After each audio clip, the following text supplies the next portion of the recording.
Hi everyone, Ellavarkum Namaskaram, Entapere Ashmita, and yes, welcome to I Just React and Review, guys. And today's video, I will be sharing my thoughts on the 1988 Malayalam blockbuster hit Chitram. Now, after the torture that was Hangama 2, Chitram was the perfect antidote that I needed in my life, which surprisingly was by the same director. So yes, let's get into the detailed analysis, and this is of course going to be like a full-blown spoiler review.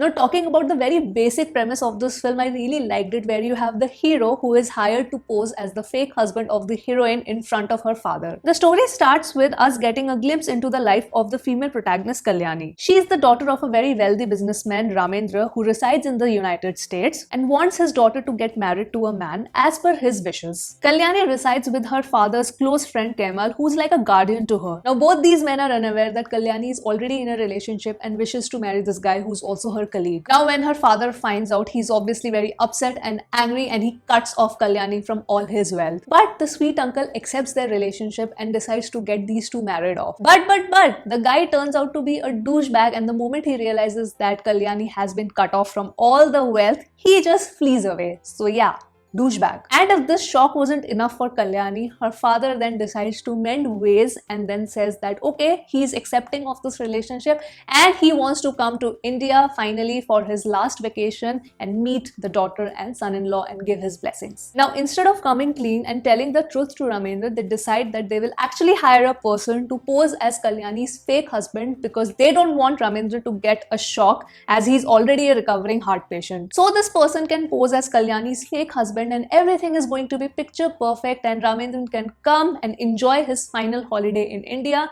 give his blessings and go back. And that is when Vishnu comes into the picture and agrees to pose as Kalyani's fake husband for 14 days, and the story starts getting unraveled. The script is co-written by Priyadarshan and Srinivasan, who has also acted in the film. There are so many things about the writing that impressed me a lot. Firstly, the layer and the depth given to the characters. Apart from Vishnu's character, which was written with great detailing, I feel that all the other characters were also written quite well, and that really made me have an emotional connect with this film. Second, I feel that the writing balanced the comedy, drama and the tragedy part really well. Now, 30 minutes into the film, when I understood that okay, this is the basic premise, and it being a Priyadarshan film, my mind was thinking that okay, the movie is going to be an out and out comedy, and this is where the writing completely subverted my expectations. And this brings me to my current point, the unexpected climax. When I did the reaction for Swaminath, a lot of you told me in the comments that the song is getting sung in a very tragic situation, but Vishnu's execution was completely a googly thrown on me. I absolutely did not expect the story to take this kind of huge tragic and serious turn. And what was so incredibly impressive for me in the writing was that Vishnu actually faces a tragic end. It is not that by some miracle the police has a change of heart and somehow Vishnu gets saved. He is supposed to get executed. He has committed a crime and he goes on to face this punishment. You know, when this movie got over, I thought to myself that no wonder this movie ran straight for 365 days in the theaters, because I don't think the audience was also expecting this kind of ending. I honestly think that Priyadarshan at that point of time took a great risk by making the ending like this. Now, when it comes to the situational comedy part, there are many things in the writing that might seem very illogical and very unrealistic. But it really doesn't matter, because as a overall viewing experience, the story completely works. And this being a 1988 film that I am watching for the first time in 2021, I can honestly say that this movie actually has a great repeat watch value, and that is why I can say very confidently that this movie has aged really well. I also want to talk about the chemistry between Mohanlal and Ranjini. I think their love story, the way it was written, it felt very organic to me, and that is why when they actually fall in love, I was cheering for them as a couple. You know, one can definitely find logical fallacies in the film if they watch it now,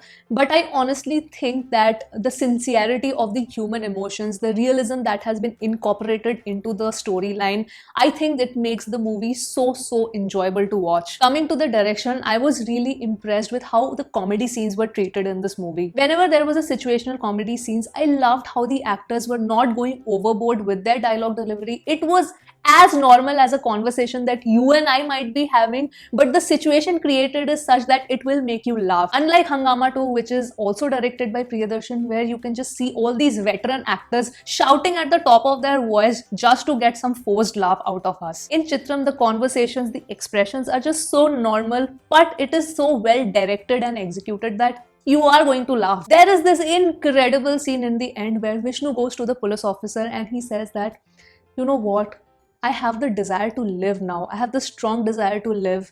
Can I not be executed? Is it possible somehow? And the police guy just looks at him and he says, yeah, I know it's not possible. Okay, no problem. And he walks out.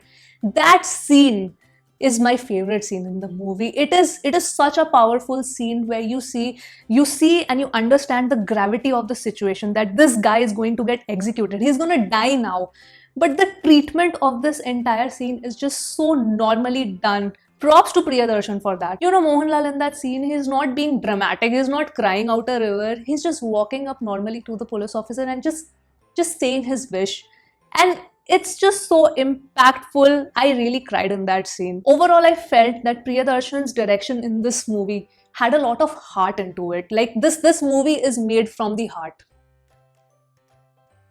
Firstly, I want to thank Hotstar with all my heart for uploading such a good print in their platform, really, because that made the viewing experience so amazing. And because of this good print, I could actually appreciate the cinematography of this movie. Whether it be the entire house that was captured or the beautiful, you know, scenery of Ooty, because this movie has been shot there, I think both of them were so well done. All the songs, and I mean all the songs, were shot incredibly. Though for me, I feel more than the outdoor shoot, the scenes that were shot inside that big mansion, those were my favorite moments.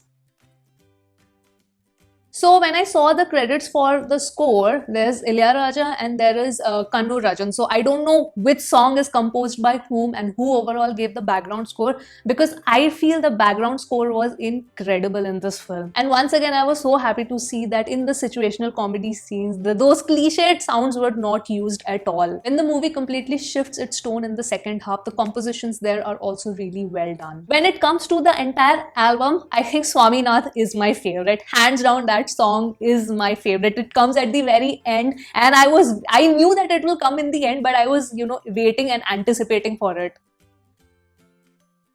Now coming to the runtime, the movie is quite long. The runtime is 2.5 hours. But you know what? There are many things happening in the movie which collide very well at the end, because you have Vishnu's backstory, you have the entire storyline going with Srinivas's character where he wants to be the Lord.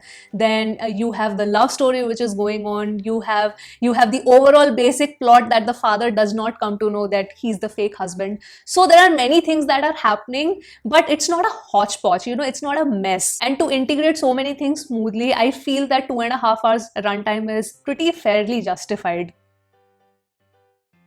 Then comes the performances. My god, everybody acted so well in this movie. I want to start with Srinivasan, who plays the character of Bhaskaran, and even though he's the antagonist, he also by the end has sort of like a redemption arc. His whole and sole purpose in the film is to become the lord of the mansion and the land which is owned by Ramendran. He figures out early on that Vishnu is posing as the fake husband, and he is devising a plan again and again so that Vishnu's identity gets busted, and that actually brings out some of the best laugh out loud moments in the film. I have to say his comic timing is impeccable in this movie. My favorite scene was when he's trying to, you know, capture the photograph and he's peeking into the bedroom trying to get the photograph. I think I really laughed out loud in that scene. Then we have Poornam Vishwanathan, who plays the character of Ramendra. Now his character is pretty one-dimensional the way it has been written, so he doesn't have much to offer in terms of acting than being the nice dad, the nice father-in-law, because this is essentially Vishnu's story. So I did not mind that actually. I did not mind that at all. I loved Nerumudi Venu. I think he was so good as Kemal. He is so endearing as well as funny at the same time. In fact, he also has amazing comic timing. And his whole relationship with Kalyani, the way it has been portrayed, it felt so real. film. He's anyway such a fabulous actor, but he did such an incredible job as Kemal. I mean, his role is actually bound to leave a lasting impression. And we have the female lead Ranjini. I think she also did a fabulous job, and more than her emotional scenes, I think for me my favorite moments of Ranjini were when she was so feisty and giving it back to Vishnu. Then what to say about Mohanlal? I mean, he was all kinds of awesome in this movie. I loved how layered Vishnu's character was because it gave him the chance to show so many emotions. It essentially starts from the comedy side, then you have the romantic side, then there's a bit of action also, then comes the tragic side.